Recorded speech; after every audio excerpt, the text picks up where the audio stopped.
Welcome back. Please like, share the video, and subscribe to the channel. Welcome back to Tech Talk. Today, we're diving into something amazing, quantum computing. Jamie, this field is just exploding, isn't it? Absolutely, Alex. We've seen incredible news this week showing how fast the global race for quantum dominance is moving. It's like science fiction becoming reality. Exactly. First up, Russia's state nuclear corporation, Rosatom, announced a huge step. They successfully tested their first 70-qubit quantum computer. Wow, 70 qubits? For our listeners, that's a measure of quantum information. More qubits mean more power. This one uses ytterbium ions from the Lebedev Physical Institute. Right.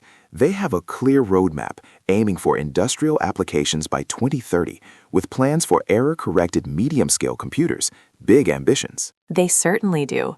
But Russia isn't the only player. Australia's Silicon Quantum Computing, SQC, also achieved something record-setting. Yes, their breakthrough is a multi-qubit processor built on silicon, like our everyday computer chips. It was even published in the prestigious journal Nature. And here's the cool part, Alex. Their system actually shows improved qubit quality as they add more qubits. This is crucial for commercial quantum computers. It solves a major scaling challenge. That's huge. So Russia uses ions and Australia uses silicon, both making massive progress. It highlights diverse approaches in this race. It truly does. And these innovations promise to revolutionize everything, designing new medicines, improving logistics, and critically, cybersecurity. Right. Experts talk about Q-Day, Jamie, when current encryption protecting our online data might become vulnerable. Organizations need to prepare. Exactly. Plus ethical implications like dual-use technologies. Imagine quantum for good, but also for harmful things like developing advanced bioweapons. It's powerful. This isn't just a tech story, it's a strategic national and economic priority. Investment is massive, and the race is truly on. It really is.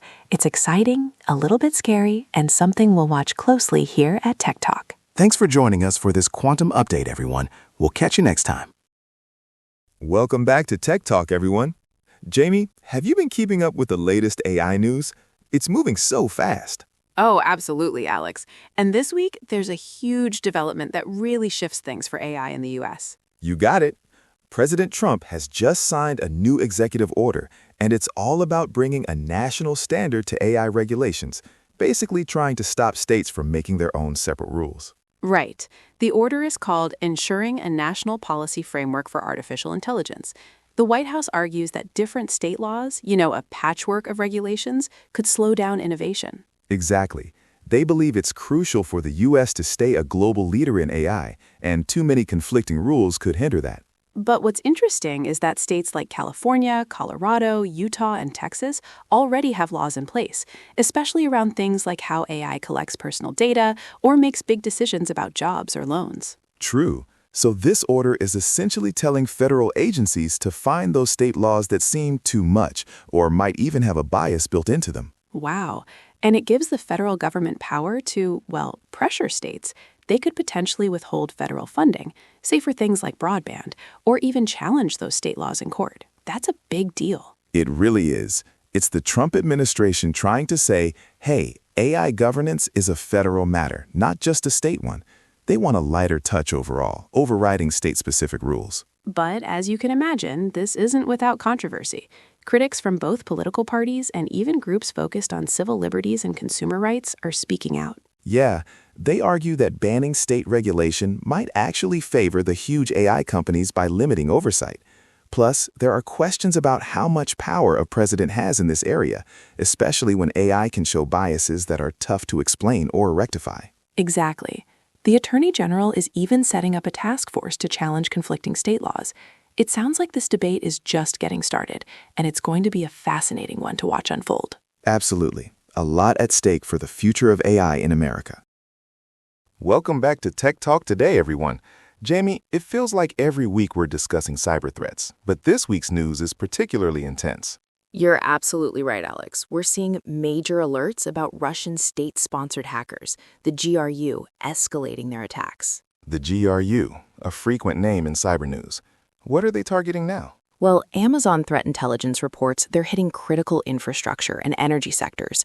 Think electric utilities, energy providers, even security managers for those companies. It's pretty serious. Wow. Critical infrastructure.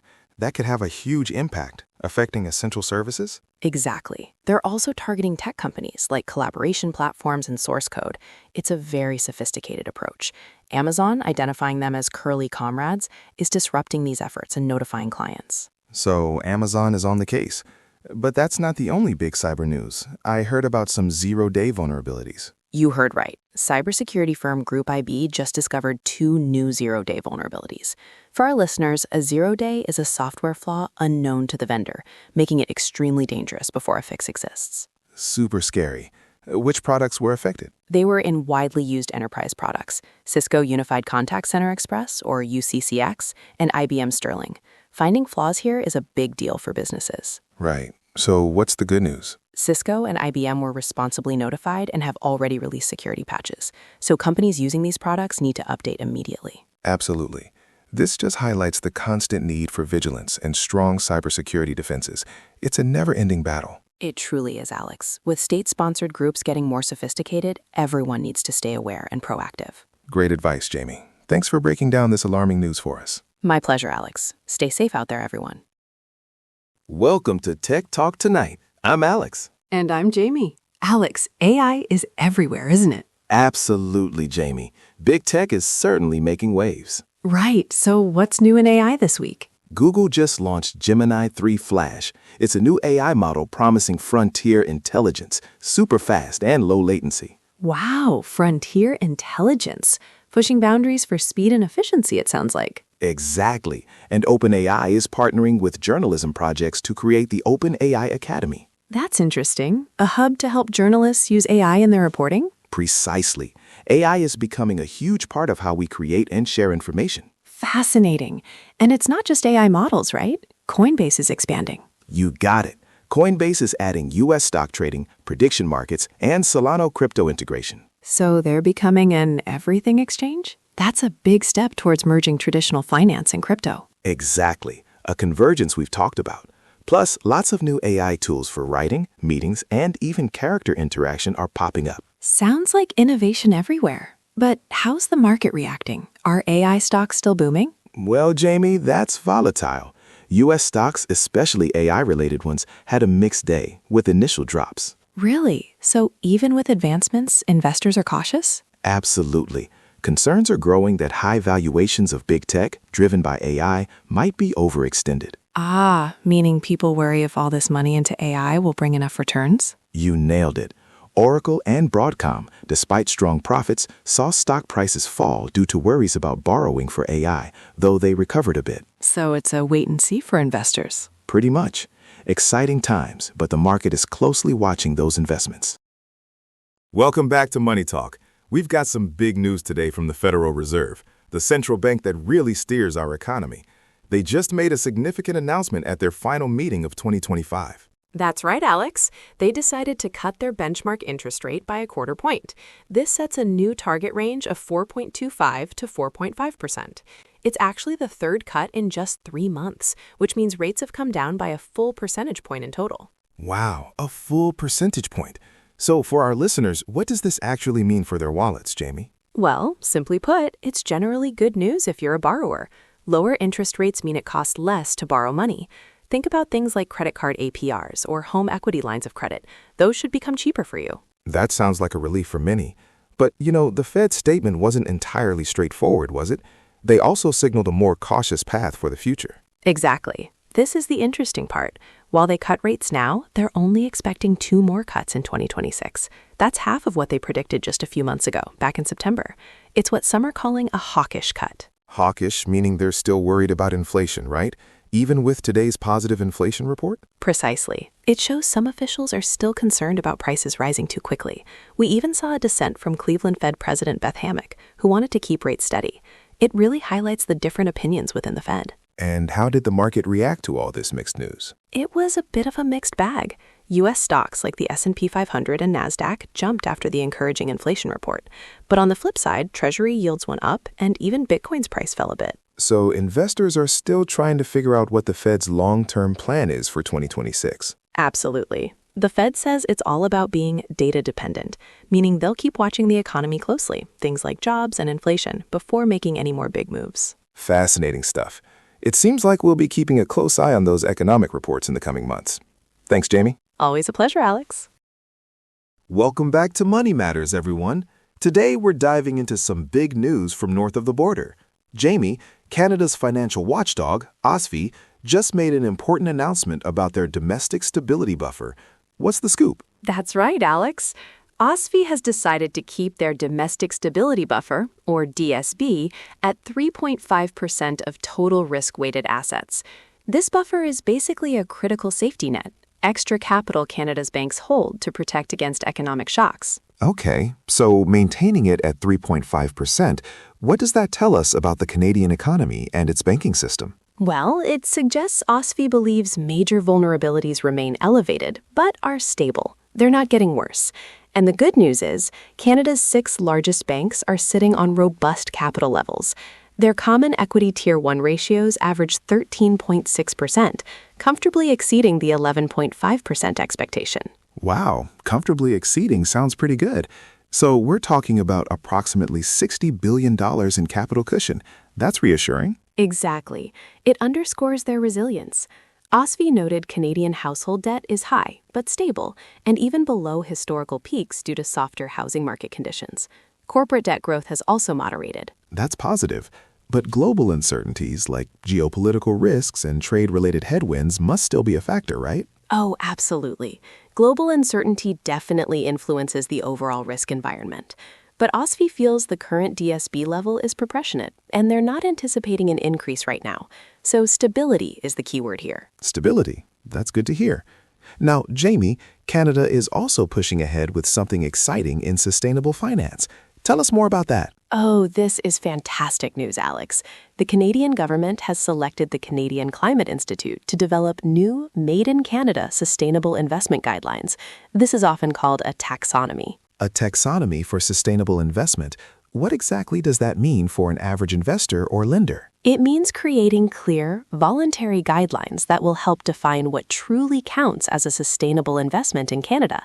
The goal is to mobilize public and private capital towards sustainability, helping Canada transition to net zero emissions. So it's really about making it easier and clearer for people to invest responsibly and contribute to a greener future. That sounds like a very smart move. Exactly. These guidelines will be built on strong, independent governance, aligning with global best practices. They'll serve as a crucial tool for both investors and lenders. Fantastic. So overall, Canada seems to be navigating its financial waters well, while also charting a course for a more sustainable future. Thanks, Jamie. Always a pleasure, Alex. Hey everyone, Alex here, and I'm joined by Jamie for some absolutely huge news brewing from the White House today. You're not kidding, Alex. We're talking about a potential game changer for U.S. drug policy that could affect millions. Exactly. President Trump is expected to sign an executive order today that would fundamentally reclassify marijuana under federal law. And this isn't just a minor tweak.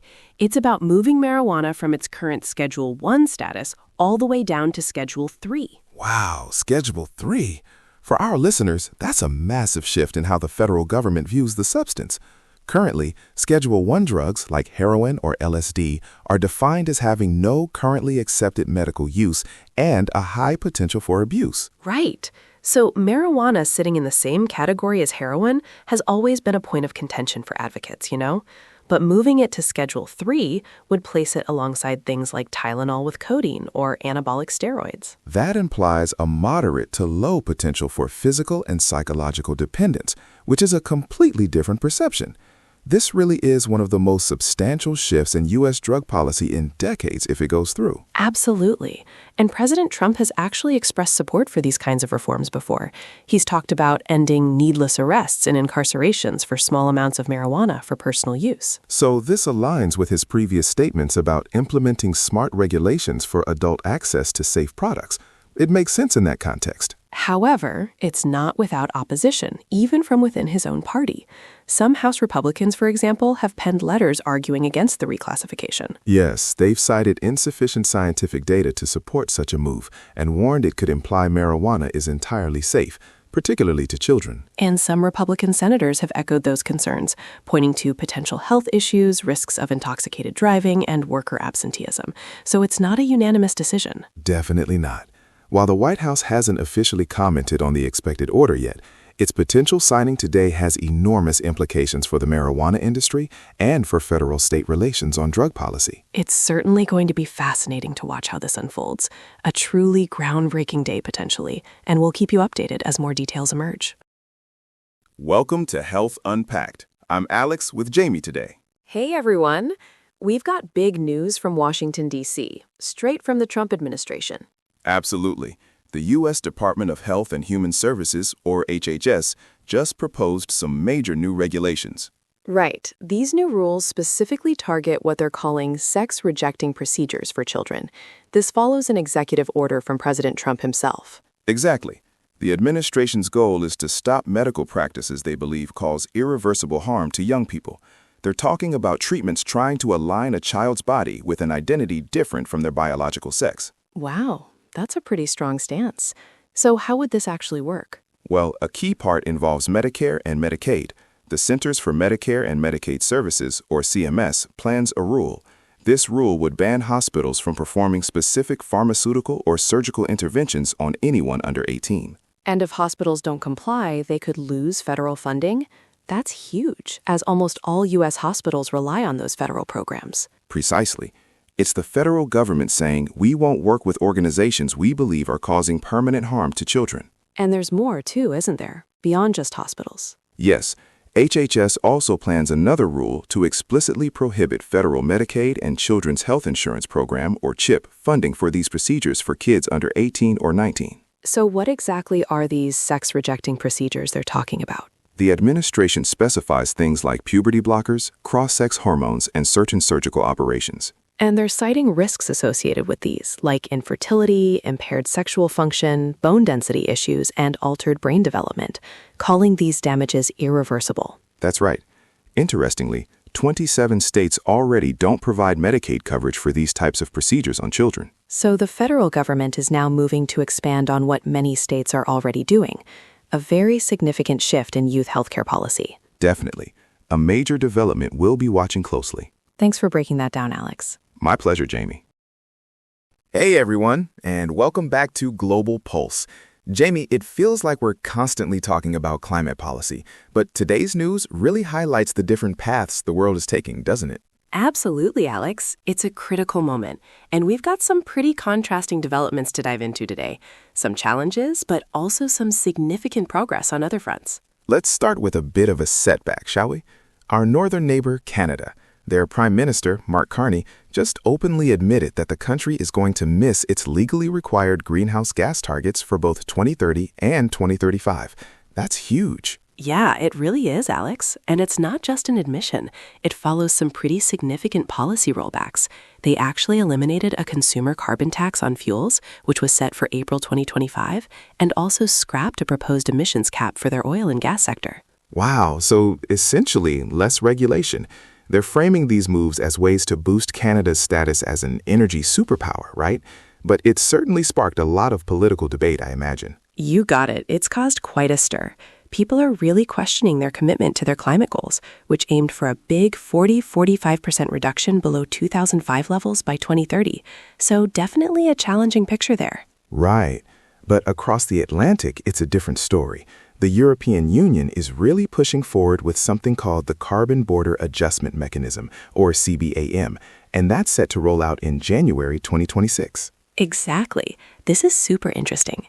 Basically, if you're importing carbon-intensive goods into the EU, you'll need to buy certificates that reflect the emissions embedded in those products.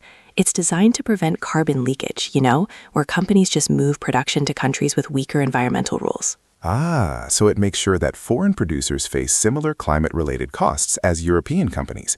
It encourages cleaner production methods globally and protects EU businesses from higher-emitting competitors. That's smart policy. Absolutely. It's a really bold step towards making global trade more environmentally responsible. And on an even broader scale, we're seeing 2025 mark a shift towards coordinated action globally with something called CHAMP. Oh yeah, CHAMP, the Coalition for High Ambition Multi-Level Partnerships. It launched at COP28 in 2023, and now it has 78 endorsers, including the EU. It's about national and local governments working together, right? Precisely. It's gaining serious traction, representing a huge chunk of the global population and economy. So while Canada faces headwinds, the EU and global initiatives like CHAMP show a strong push towards coordinated climate action, a really mixed but fascinating landscape. Definitely a landscape of diverse approaches. It's clear that achieving global climate objectives is still a complex puzzle. Thanks, Jamie. Anytime, Alex.